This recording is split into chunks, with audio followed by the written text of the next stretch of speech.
Hey, hi, this is Manjunath Chandraya. Today we'll be learning how to use XLOOKUP for both vertical and the horizontal criteria. So I have small data with the employee name, and the sales for the month and the employee details. So what we are trying to find is that a particular employee ID for a month, we need to find the sales. As you can see, employee ID is in the vertical, the sales of the month is on the horizontal. Usually earlier we were using the index versus the match function, but we can use the XLOOKUP to get the data vertical with the horizontal as well as. So let's try. So first thing, we'll start with the XLOOKUP, open bracket.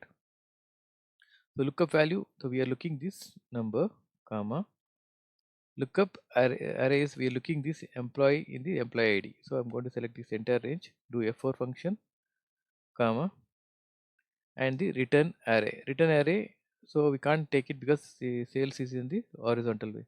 So what we can do for the return part, again we do a X lookup, open bracket. So lookup value, we're looking for a month under where on the C to H1. I'm going to select this range, do F4 function, comma.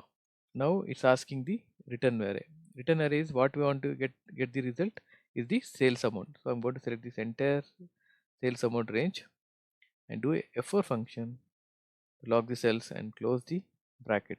Since we have opened two brackets, we need to close by two brackets. So I'm going to add one more closing bracket, hit enter.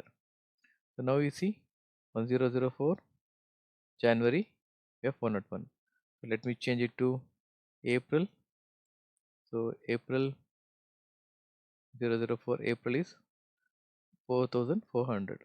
Let me change the 109 4900, and you can see here 4900. We're able to pick the data both the criteria by horizontal as well as the vertical wise.